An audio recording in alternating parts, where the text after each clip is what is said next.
Halo, assalamualaikum adik-adik.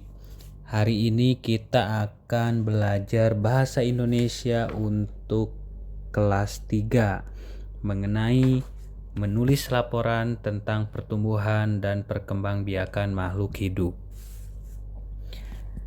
Nah, materi presentasi yang akan kakak bacakan ini disusun oleh ibu guru kita, Ibu Mila Pramani. Sebelumnya, gimana nih adik-adik? Masih semangat kan belajar di rumahnya? Nah, tentu adik-adik pernah menulis sebuah laporan atau pernah memberi laporan kepada orang lain. Atau adik-adik belum tahu apa itu laporan? Nah, di video kali ini kita akan bahas lebih detail dan kita akan sama-sama belajar untuk menulis laporan tentang pertumbuhan dan perkembangbiakan makhluk hidup.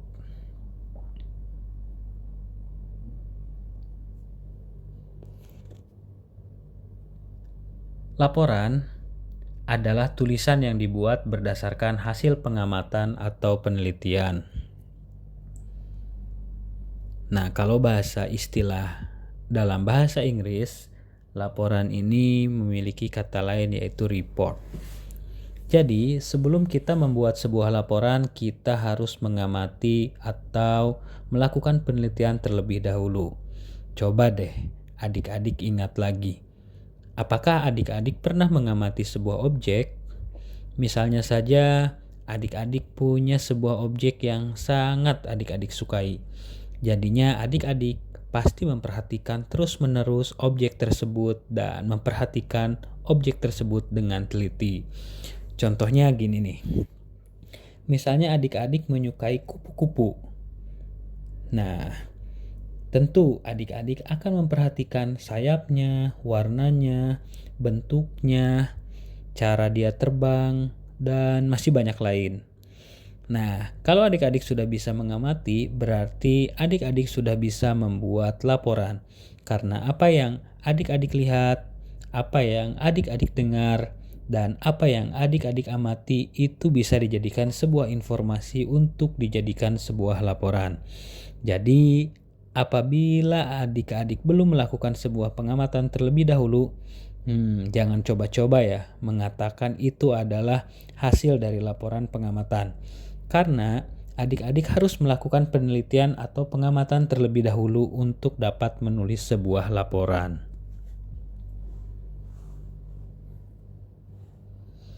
Lalu apa saja objek yang bisa kita amati?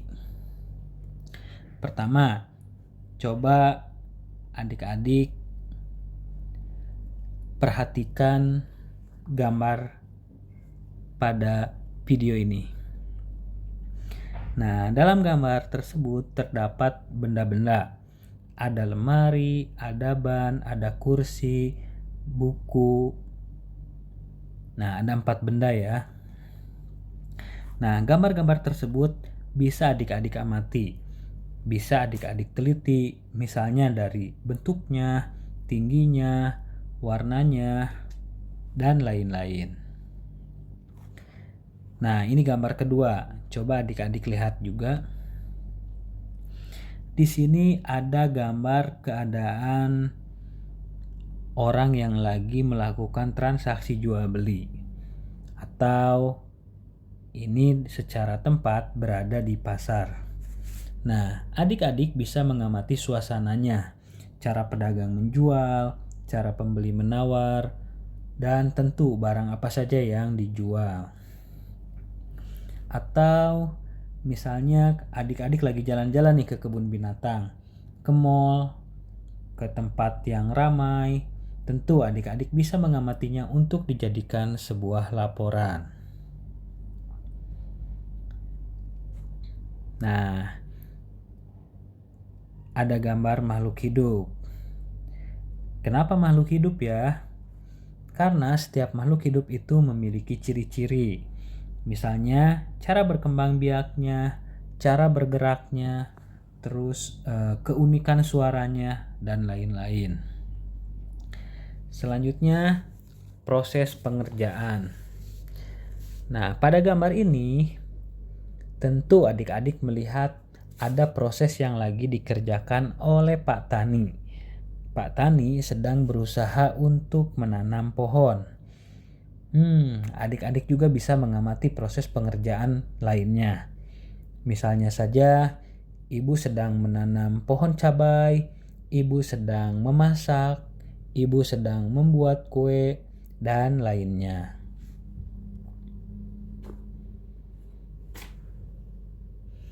Nah, sekarang kakak punya gambar. Coba adik-adik amati kedua hewan tersebut. Apakah sama atau berbeda? Tentu saja berbeda ya. Coba ada yang bisa menyebutkan perbedaannya? Betul sekali. Yang pertama kucing. Bedanya kucing dengan ayam, satu, dari kaki. Kucing memiliki 4 kaki, sementara ayam memiliki 2 kaki. Selanjutnya, ciri yang kedua, dari warna. Kucing di sebelah kiri ini memiliki warna abu-abu, sementara ayam memiliki warna putih dengan kaki yang kuning dan dengan mata yang hitam. Selanjutnya, dari segi berkembang biak, kucing berkembang biak dengan melahirkan, sementara ayam berkembang biak dengan bertelur. Selanjutnya, dari cara makan, kucing makan melalui mulutnya, sementara ayam melalui paruhnya. Nah, oke, kalian bisa meneliti lebih banyak lagi ya dari kedua gambar hewan tersebut. Namun, kakak akan lanjut ke slide berikutnya.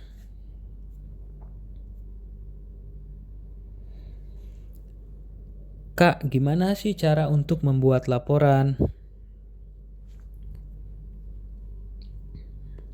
Ada beberapa cara ya adik-adik. Yang pertama, adik-adik coba temukan objek. Misalnya objeknya itu apakah mau benda, mau makhluk hidup, tempat, atau proses pengerjaan. Misal kita mau meneliti objeknya ayam.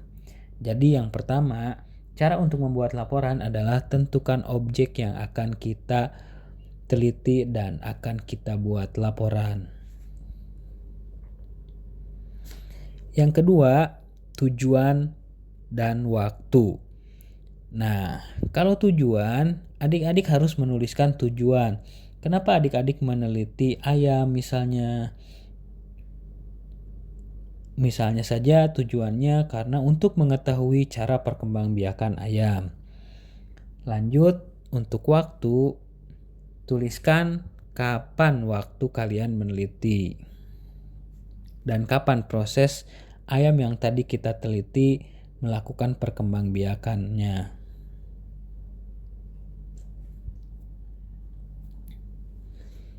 Nah, lanjut cara untuk membuat laporan yang ketiga itu melakukan pengamatan. Melakukan pengamatan. Bagaimana cara melakukan pengamatannya ya? Adik-adik bisa menuliskan cara berkembang biak, ciri-ciri hewannya, cara bergeraknya, lama pertumbuhannya, beratnya, panjangnya, cara makannya, tempat tinggalnya di mana. Misalnya tadi kita lagi meneliti hewan ayam. Adik-adik bisa menuliskan bagaimana cara berkembang biak. Telurnya ada berapa, beratnya, lama menetasnya, cara mengeraminya, dan lain-lain.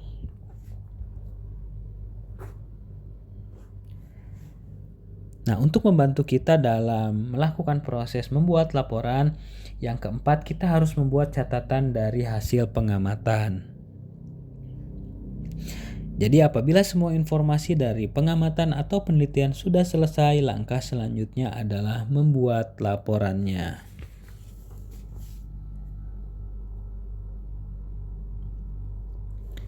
Nih, perlu diingat nih beberapa ciri laporan hasil pengamatan atau penelitian.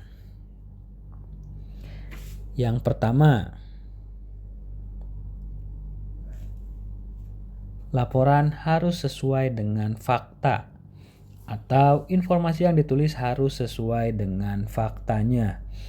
Jangan sampai dilebih-lebihkan atau berdasarkan kayaknya padahal kita harus membuat laporan dengan fakta yang terjadi. Yang kedua, ciri laporan hasil pengamatan atau penelitian harus bersifat objektif. Artinya apa sih Kak? Objektif itu laporan dibuat sesuai dengan keadaan sebenarnya. Contohnya proses pertumbuhan tanaman toge nih. Misalnya setiap 1 hari naik 1 cm. Namun karena menurut adik-adik kelamaan jadinya adik-adik rubah deh. Jadi ditambahin jadi 2 cm. Nah, itu tidak boleh ya. Terus yang ketiga harus lengkap. Lengkap artinya apa ya? Lengkap artinya data yang ditulis harus lengkap. Contohnya, menulis tanaman mawar tidak boleh hanya menulis batangnya saja, tetapi adik-adik harus tentu melaporkan juga baik itu warnanya, bunganya, daunnya, atau durinya. Nah, yang keempat, ciri laporan itu adalah menggunakan diksi. Diksi adalah pilihan kata. Jadi untuk membuat laporan, pilihlah kata-kata yang sesuai dengan pedoman bahasa Indonesia. Karena kata-kata yang sesuai dengan pedoman bahasa Indonesia berarti adalah kata baku, yaitu kata yang sesuai dengan pedoman umum ejaan bahasa Indonesia atau PUEBI. Nah, buat tugas di rumah nih biar tambah semangat belajarnya, kakak kasih contoh tugas nih. Yaitu tugasnya adalah buatlah laporan pengamatan pertumbuhan dan perkembangbiakan makhluk hidup di sekitar tempat tinggalmu. Nah, nanti bisa nih sambil di rumah atau sambil ada mengisi waktu kosong, adik-adik coba deh melakukan penelitian dan membuat laporan kecil-kecilan seperti pada slide ini. Jadi nanti dituliskan namanya siapa, kelasnya apa, tujuannya pengamatannya untuk apa, dan waktu pengamatannya kapan. Jadi 5, tentukanlah 5 dari makhluk hidup, nama makhluk hidupnya apa, jenis makhluk hidupnya apa, ciri makhluk hidupnya seperti apa, tempat makhluk hidupnya di mana, jenis makannya apa, dan keadaannya seperti apa. Ini bisa diisi saat lagi kosong waktu dan adik-adik coba untuk melakukan penelitian kecil-kecilan. Nah, itu dia di video kali ini. Terima kasih telah menyaksikan video ini sampai akhir. Tetap semangat belajar di rumah dan jangan lupa untuk jaga kesehatan selalu.